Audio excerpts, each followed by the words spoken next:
The third presidential debate was held this week, and with under a month to go until elections, it was the last chance for the two candidates to have their voices heard. Vinny Thomas has a look at some highlights of the night. The final presidential debate took place last Wednesday. It was arguably the most substantive of the three debates yet. Moderator Chris Wallace began the debate by asking questions about topics and policies which have largely been ignored in the prior debates. Welcome. Let's get right to it. The first topic is the Supreme Court. And I feel strongly that the Supreme Court needs to stand on the side of the American people. Supreme Court, it's what it's all about. Our country is it's just so imperative that we have the right justice. Economic policy and immigration reform were among the issues discussed. We are going to move on to the next topic, which is the economy. Most of the gains in the last years since the Great Recession have gone to the very top. So on my plan, her plan is going to raise taxes and even double your tax. And my comprehensive immigration reform plan, of course, includes border security. But I want to put our resources where I think they're most needed. But we have some bad hombres here, and we're going to get them out.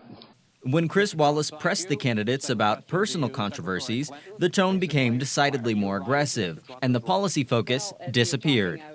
No respect for this person. Well, that's because he'd rather have a puppet as president of the United States. No puppet. And it's pretty clear. Hillary Clinton is still leading in polls by a large margin, and it's doubtful that Donald Trump's performance at Wednesday's debate did much to change the situation.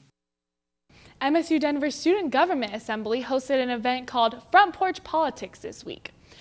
During the event, a forum on Amendment 70 was held. The measure would increase minimum wage annually by 90 cents until it reaches $12 per hour. We had an exclusive look at some opposing views on Amendment 70. I don't think that when you have families that are working full-time, they should be struggling to pay their rent and buy food. Minimum wage, in my opinion, should not be raised arbitrarily. It should be done by the market, because what I'm concerned about, especially people like you, the younger generation, you're going to get frozen out of the market. Proposition 107 is another issue up for voters to decide in Colorado. Proposition 107 would allow the 1 million unaffiliated voters to participate in the presidential primaries. Under the current system, Colorado's unaffiliated voters are only able to participate in the general elections by affiliating with a political party.